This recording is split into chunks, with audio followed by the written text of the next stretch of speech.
Madam Chancellor, ladies and gentlemen, I am pleased to present SFU President Emeritus Michael Stevenson.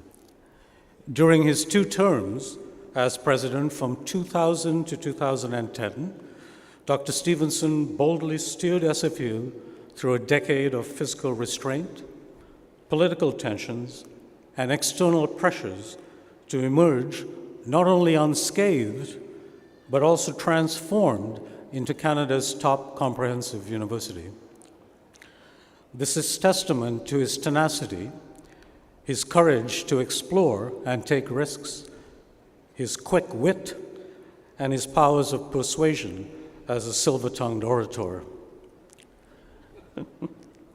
With $500 million in capital funding, Dr. Stevenson led an unprecedented period of growth at SFU.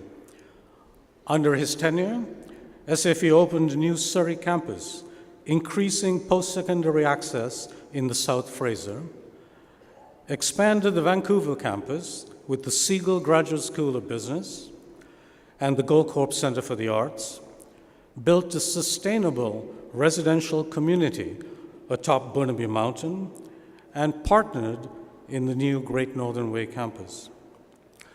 In 2009, SFU was awarded a gold medal for public sector leadership in coming down from the mountain, stimulating urban renewal as the intellectual heart of its communities. A tireless advocate for principles of inclusion and access, Dr. Stevenson managed a large growth in student enrollment, led several initiatives in curriculum innovation and international education, and created 3 new faculties. SFU's research enterprise expanded significantly during his presidency, achieving the fastest rate of growth in research funding and a leading position in research impact among Canadian comprehensive universities. Dr. Stevenson's contributions to higher education and civic engagement have been recognized with the Queen Elizabeth Diamond Jubilee Medal and an honorary degree from York University. Dr. Stevenson is a renowned political scientist with interests in social policy, international development, and immigration. He has held academic appointments in Canada, the United States, and Africa, and has published extensively on African post-independence politics, Canadian political culture, and public policy. He's co-authored Ideology and Politics in Canada, won the 2000 Harold Innis Prize for the best Canadian book in the social sciences. He has contributed to public policy research on subjects ranging from Crown Corporation governance to national health policy.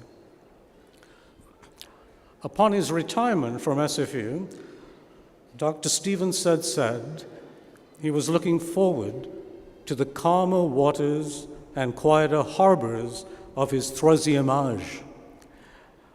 A former Shakespearean actor with a lifelong passion for the arts, he currently serves on the boards of the Vancouver Opera, the BC Achievement Foundation, Push International Festival for the Performing Arts, and the Advisory Council of the Vancouver Indian Summer Festival. Madam Chancellor, on behalf of the Senate of this university, I ask that you now confer the degree of Doctor of Laws honoris causa on Michael Stevenson.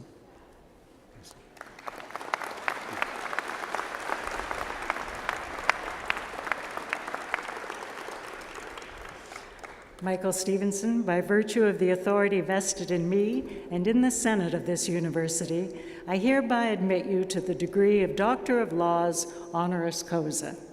Dr. Stevenson will be hooded by Dr. John Driver, Vice President Academic, and Dr. Kate Ross, Registrar.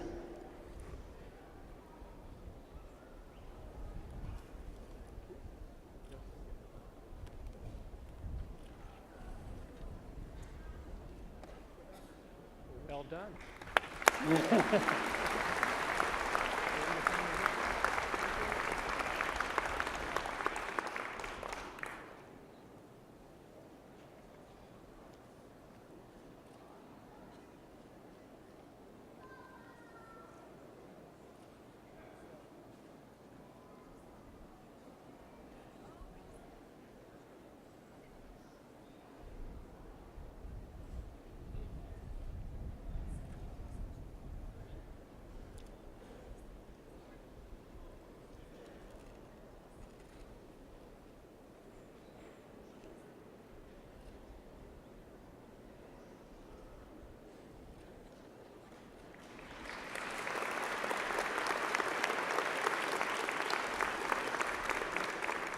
It is with great pleasure that I now call on Dr. Michael Stevenson for his convocation address.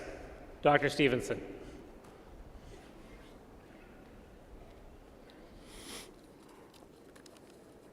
Madam Chancellor, Mr. President, colleagues and friends, fellow graduates, ladies and gentlemen, I am truly grateful for the honor given me this afternoon and for the very warm welcome back to this campus.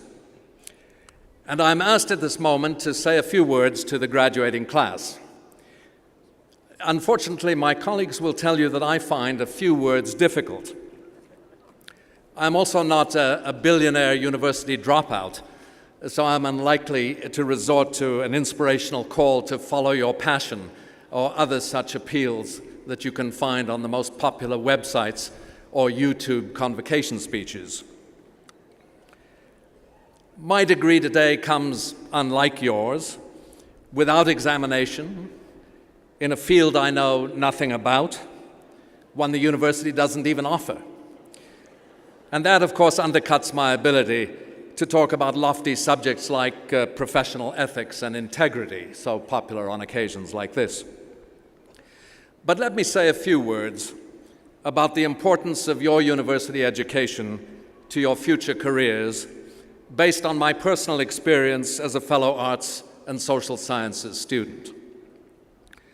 This is a joyous occasion in which you are justifiably proud, as I am, of your SFU degree.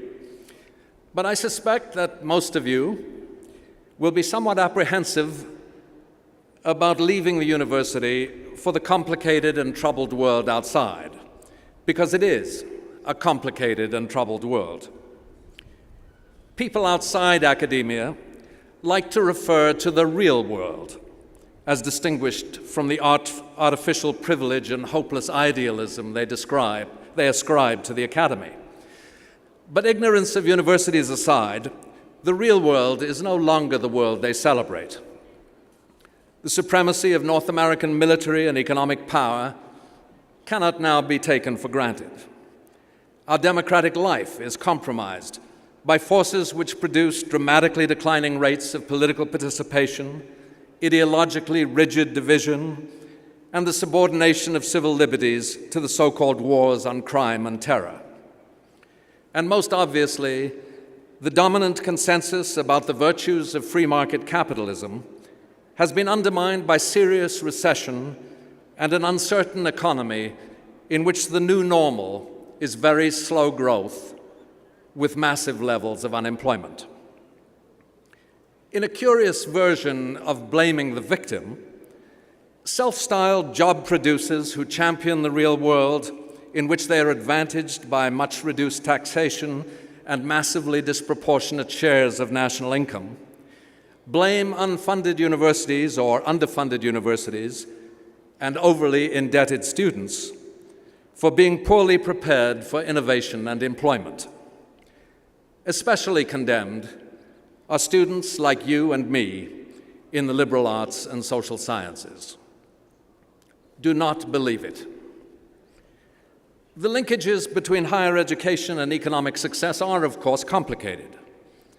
But the argument of real-world elites that higher education must be tailored to job markets is largely nonsense.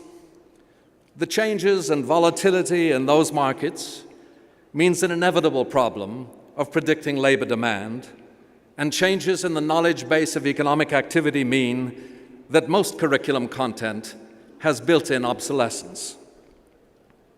More than that, most successful careers are built around mobility rather than specialization, and there are no specific qualifications for most leadership positions. My own experience is typical.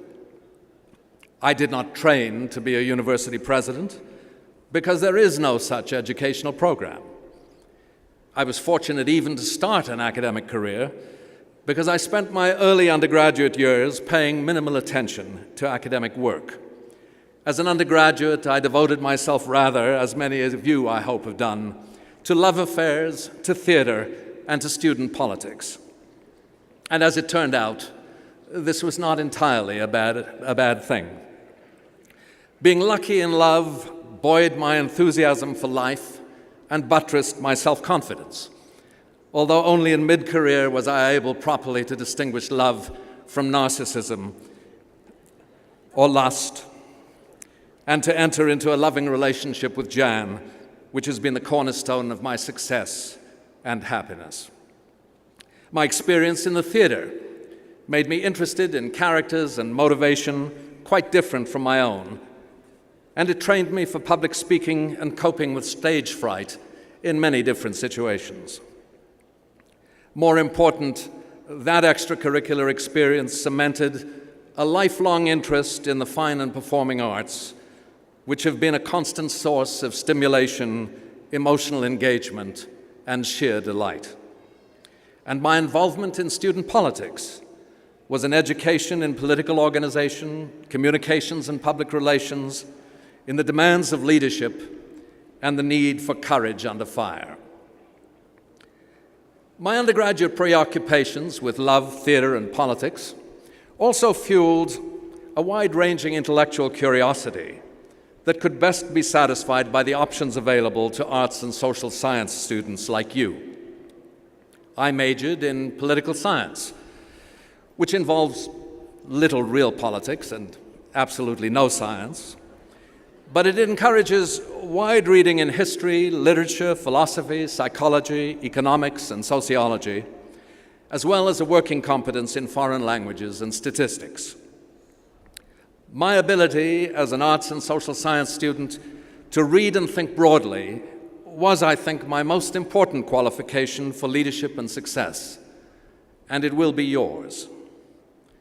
It is the basis for what the business rhetoric on leadership mystifies as vision. That is a clarity about objectives that are bold but not fanciful, because they reflect a real mapping of the world in which you have to act. A critical sense of the problems, challenges, and opportunities you confront. An empathetic sense of who will join and follow you in those directions and who will resist. And an ability to communicate effectively, perhaps even inspirationally, so as to forge winning coalitions in support of the changes you want to lead. Breadth of vision does not come from an all-consuming specialization, but from broad-ranging curiosity, inquiry, and investigation. The future belongs to the curious, to quote a professor's advice from Truffaut's great film, Jules et Jim. And your curiosity will lead you in paths you cannot now imagine, but paths that I know will be exciting and rewarding. So as you now graduate from this university, be confident in your own natural abilities, which are amply demonstrated by your success here.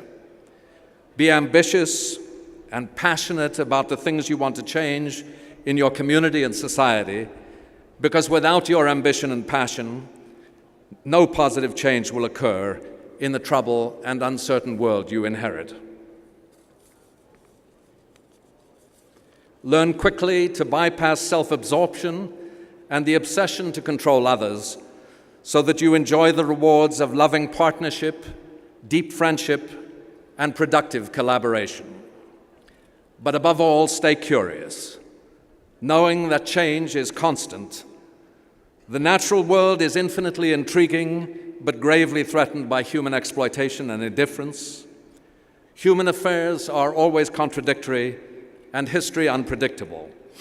The variety of human experience and culture is endless, as is the capacity of the human imagination, and only the curious respond successfully to the problems, crises, and opportunities that occur as the universe unfolds. So congratulations to all of you. My very best wishes for your future success and happiness. Thank you.